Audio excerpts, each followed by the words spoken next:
శ్రీరస్తు శుభమస్తు అవిఘ్నమస్తు. శ్రీ చాంద్రమానేన శుభకృత్ నామ సంవత్సర చైత్రశుద్ధ ఏకాదశి అనగా ఏప్రిల్ 26 రాత్రి 9:30 గంటలకు మీనలగ్న శుభ పుష్కరాంశమందు బ్రహ్మశ్రీ వేదమూర్తులు గంగాధర్ కమలల ప్రథమ పుత్రిక అయిన చిరంజీవి లక్ష్మీ సౌభాగ్యవతి శ్రీవల్లిని వరంగల్ వాస్తవ్యులు శ్రీ రఘుపతి భవానీ దంపతుల ద్వితీయ పుత్రుడు చిరంజీవి సామ్రాట్కిచ్చి వివాహ మహోత్సవం జరిపించుటకు దైవజ్ఞులు శుభముహూర్తాన్ని నిశ్చయించినారు.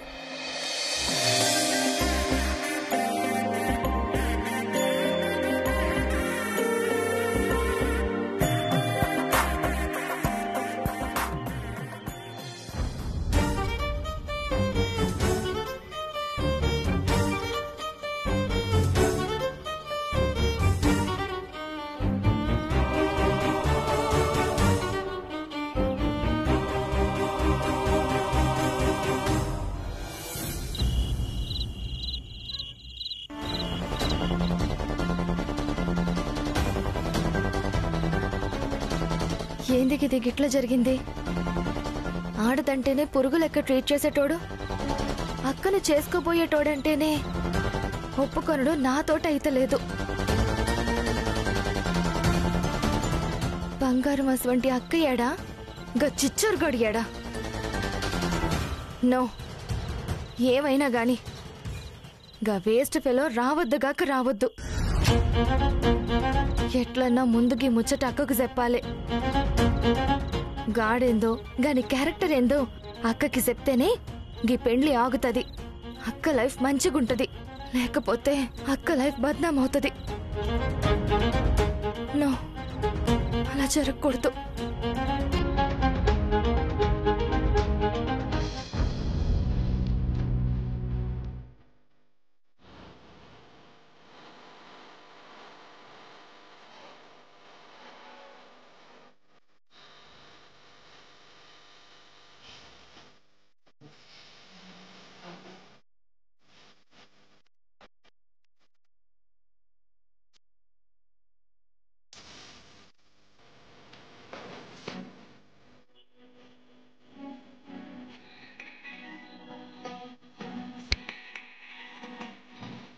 నీ ఫోన్ ఇవ్వు.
అక్క, నందు రాయే కూసు. అక్క, నీకు ముచ్చట చెప్పాలే. ఏందే చెప్పు. ఎంగేజ్మెంట్ లో సామ్రాట్ని చూస్తే నీకెట్లా అనిపించింది? ఏందేగా మాట? ఏమైందక్క?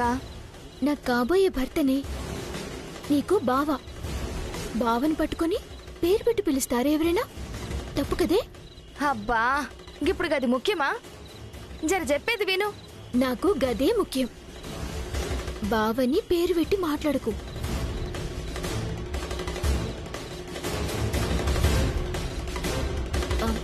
ముందు దీన్ని చూసి నీకేమనిపించిందో గా చెప్పు.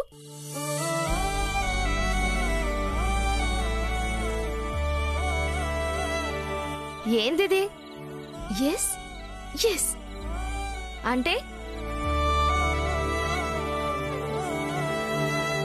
సామ్రాట్ శ్రీవల్లి.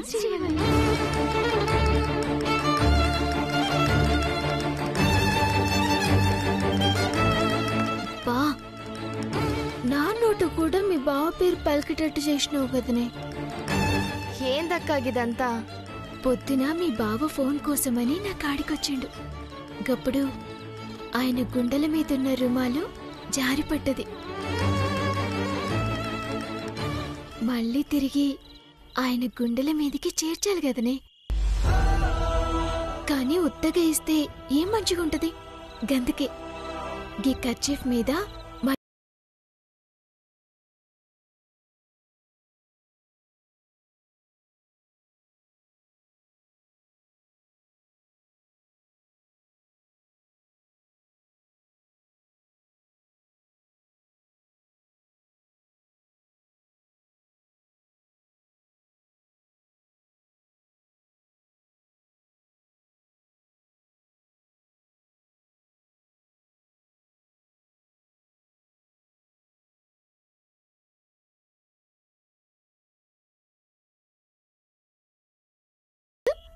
నేను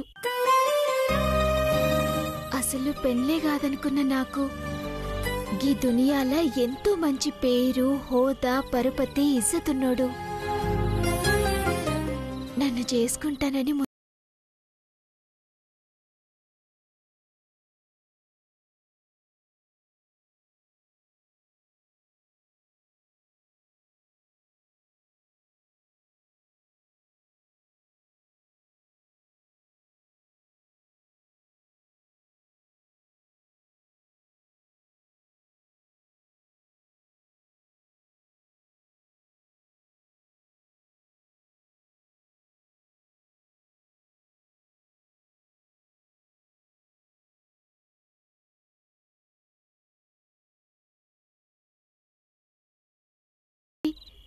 మన ఇంటికొచ్చిండు అంటే అర్థం కాలేదే.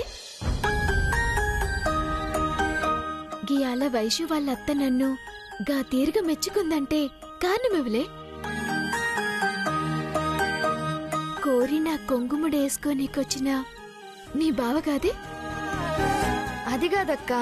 నందు, గిన్ని దినాలు నాకు పెళ్లి కాలేదని, ఏ సంబంధం అతకలేదని చీదరింపులే ఇన్ననే. కాని నేను కూడా కొండంత అదృష్టవంతురాలని మొదటిసారిన్ననే. గదంతా ఎవరి వల్ల? మీ బావ మంచితనం వల్లే గదే. గిస్వంటివి జరగాలన్నా, మీ బావ స్వంటోడు భర్తగా కావాలన్నా పుట్టేటప్పుడే రాసుకుని పుట్టాలనే. నందు, ఇప్పుడు గిదంతా చూసినాక, ఆయనతోటి నేను పుస్తే కట్టించుకోబోతున్నానని తెలిసినాక నేను దురదృష్టవంతురాల్ని కాదు, ఎంతో అదృష్టవంతురాలని గట్టిగా అరవాలనుందే. గిన్ని దినాలు గింత బాధ పెట్టిన దేవుడు గింత సంబరమిస్తాడని అనుకోలేదే.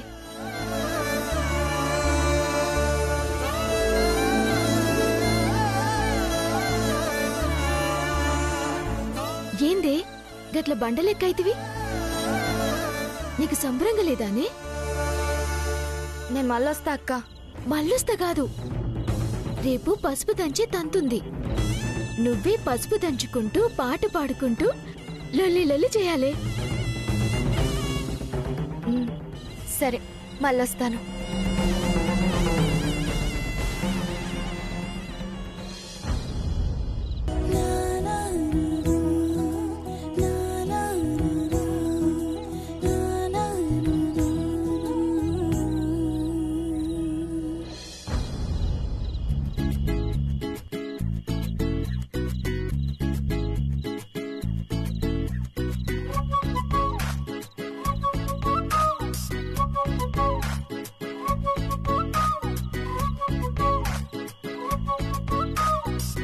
ఇప్పుడెలా అత్తయ్యా? అయ్యో, అదే ఆలోచిస్తున్నానే. ఇప్పుడు ఈ విషయం సామ్రాట్కి ఎలా చెప్పాలో ఏంటో. నా కొడుకు జిందాబాద్, నా కొడుకు జిందాబాద్ అంటావు కదా, వెళ్ళి చెప్పు. తమరు కాస్త టెన్షన్ ఎందుకమ్మా, మన గౌతమ్ గారు ఉన్నాడు కదా. ఏంటి పెద్దమ్మా, అందరూ నా పేరే జపిస్తున్నారు, ఏంటి సంగతి? రారా గౌతమ్, నీకోసమే చూస్తున్నాను. రా రా కూర్చో. ఏంటి పెద్దమ్మా? నిశ్చితార్థం హడావిళ్ళో సరిగ్గా తిన్నావో లేదో, కడుపు నిండా నీకు భోజనం పెట్టాలని ఎన్ని ఏర్పాట్లు చేశానో చూడు.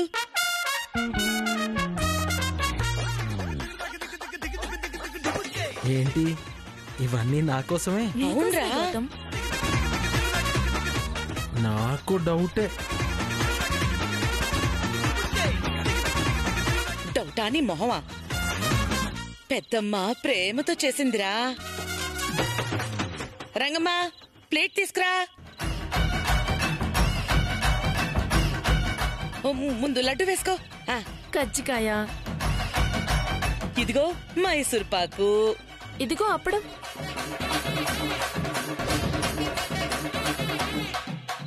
నాకెక్కడో కొడుతుంది పెద్దమ్మా. ఏం లేదురా, నువ్వు తిను. నా కొంపకి ఏదో ఎసరు పెట్టారు. అదేంటో చెప్పండి ఫస్ట్. చచ్చా, ఏం లేదురా, ఆడపెళ్లి వాళ్ళు మళ్ళీ మనల్ని వాళ్ళ ఇంటికి పిలిచారా. అయితే పెళ్లికి ఎలాగూ వెళ్తాం కదా. ఆ, ఆ, లడ్డు తిను గౌతమ్. ఆ, ఆ, పెళ్లికి ఎలాగో వెళ్తాం గాని దానికన్నా ముందు రేపు అక్కడ పసుపు కొట్టే కార్యక్రమం ఉంది కదా. హ్మ్. సామ్రాట్ని తీసుకుని మనం అక్కడికి వెళ్ళాలి. హ్మ్. అందుకు నువ్వే సామ్రాట్ని ఒప్పించాలి.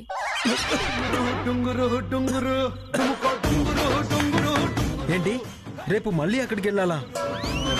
దానికి నేను ఆ టైగర్ గా నొప్పించి తీసుకురావాలా? అమ్మో అమ్మో అమ్మో అమ్మో అమ్మా, అందరూ బాగానే ప్లాన్ చేశారు. అలా అనుకున్నా. నీకో మాట చెప్పనా, నువ్వు అలా వెళ్ళి ఆ? అలా చెప్పి ఇలా వచ్చేసేయ్ అంతే. ఛా. ఆ, వెళ్ళి వాడికి చెప్పి ఒప్పించి మళ్ళీ తిరిగి రావడమే. రే, వాడితో ఏదైనా చెప్పగలిగే ధైర్యం, ఒప్పించగలిగే సత్తా నీకు తప్ప ఎవరికుందిరా? ఏ విషయంలో అయినా వాడు ఓకే, వాడు వింటాడు. కానీ వాడి టైం విషయంలో దూరితే మాత్రం చంపేస్తాడు.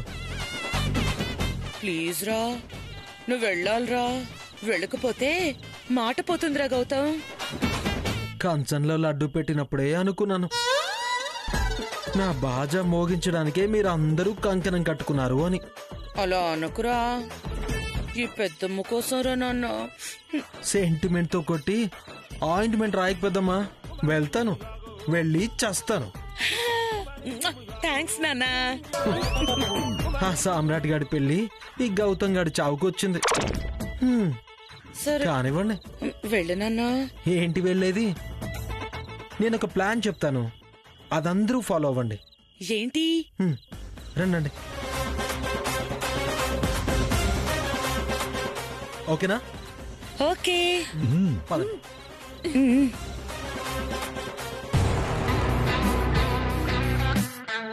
అసలు వాడంటే ఏమనుకుంటున్నారు? సామ్రాట్ అంటే మీ అందరికీ ఆటలుగా ఉందా? ఇలాంటి టైం వేస్ట్ ప్రోగ్రాంలు వాడికి అసలు నచ్చవని మీకు తెలుసుగా. నువ్వు కూడా అలా అంటావేంట్రా? సామ్రాటు అర్థం చేసుకుంటాడు కదా నాన్న. దేని గురించి మాట్లాడుతున్నారు? ఆహా, నీకు చెప్పిన వేస్ట్ లేరా?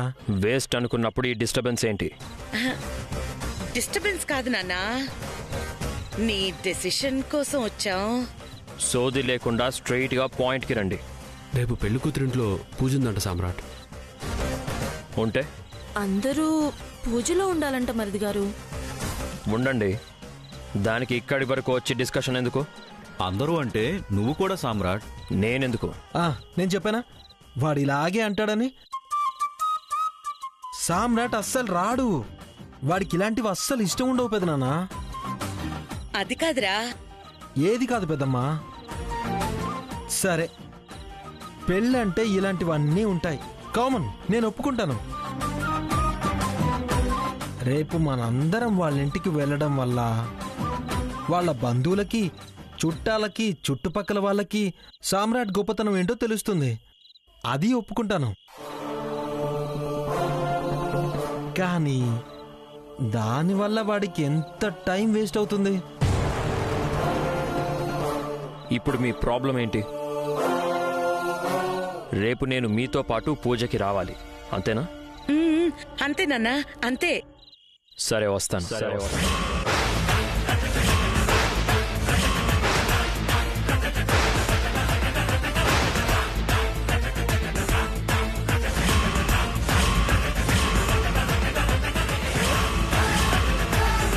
ఏంటి మొహాలు అలా పెట్టారు?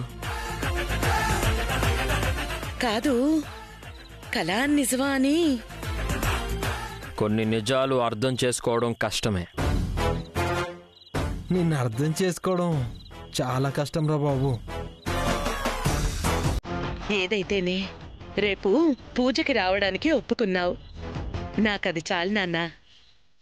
నేనొస్తానన్నది వాళ్ళ సాంప్రదాయాలని గౌరవించో, మీ రిక్వెస్ట్లకి రెస్పెక్ట్ ఇచ్చో కాదు, నాకు టైం వేస్ట్ కాకుండా ఉండడానికి.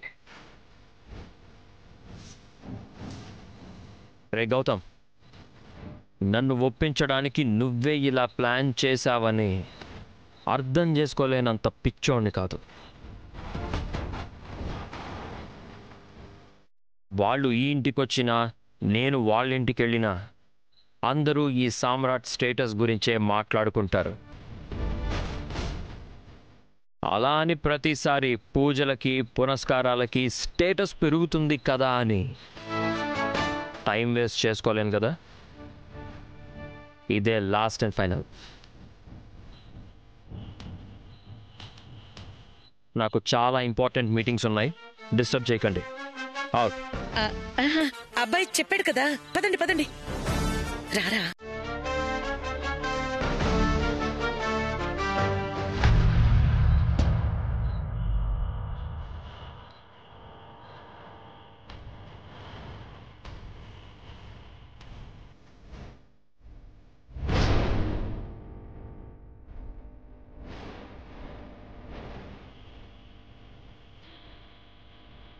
హలో మిస్టర్, ఆడవాళ్ళకి జరంత కూడా రెస్పెక్ట్ ఇయ్యని నీ గురించి ఫస్ట్ టైం చూసినప్పుడే సమజైంది. ఇప్పుడు ఏకంగా మా ఇంటికే వచ్చినావు. నువ్వేందో, నీ క్యారెక్టర్ ఏందో రేపు అందరికీ సమజయ్యేలా చేస్తా. నువ్వు అనుకున్నదేది ఈడు జరగదు. రేపు వస్తావుగా, సమజైతుందిలే. నువ్వు కోరుకున్నట్టే వస్తున్నా, నీ చేతకానిదనం నీకు అర్థం కావాలి. నువ్వు కోరుకున్నట్టే వస్తున్నా, నీ చేతకానిదనం నీకు అర్థం కావాలి కదా.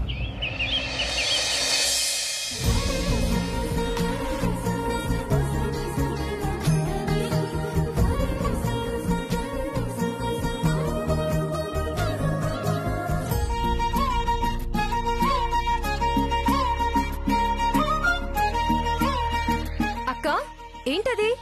ఏంలే. ఏదో ఉంది, చూపించక్క ప్లీజ్. ఏం లేదే అక్క, ఏదో ఉంది, చూపి అక్క, నేను కూడా చూస్తా. ఏం లేదే అక్క ప్లీజ్ అక్క, చూపి అక్క చూపి అక్క. అబ్బా, చూపి అక్క ప్లీజ్. ఏం లేదే అక్క అక్క అక్క, ఏం లేదే అక్క చూపి అక్క కదా. అక్క చూపి అక్క ప్లీజ్.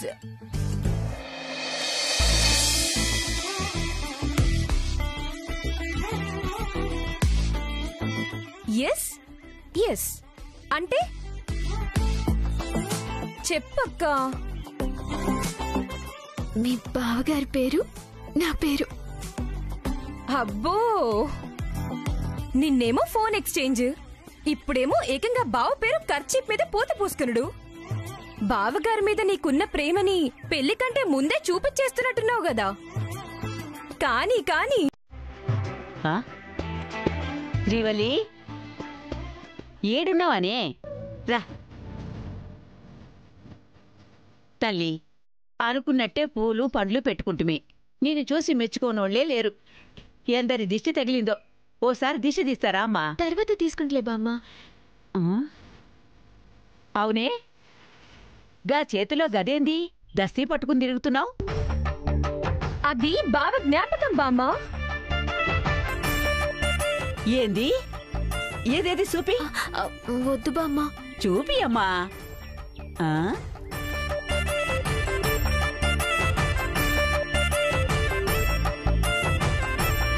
ఏంది ఇది? ఏంది అక్షరాలు? ఎస్ ఎస్ అంటే శ్రీవల్లి సామ్రాట్. కమలా, నీ బిడ్డ ఎంత అదృష్టవంతురాలే. పిల్లగానికి నీ బిడ్డంటే ఇష్టం అనుకున్నాను గాని కానీ అంతకన్నా ఎక్కువ నీ బిడ్డకి పెనిమిటి మీద ప్రేమున్నది. అవునత్తమ్మా. దీని ప్రేమ కల్మషం లేనిది కాబట్టే ఇన్ని రోజులకి నా బిడ్డని దాని ప్రేమని అర్థం చేసుకునే వ్యక్తి భర్తగా వస్తున్నాడు.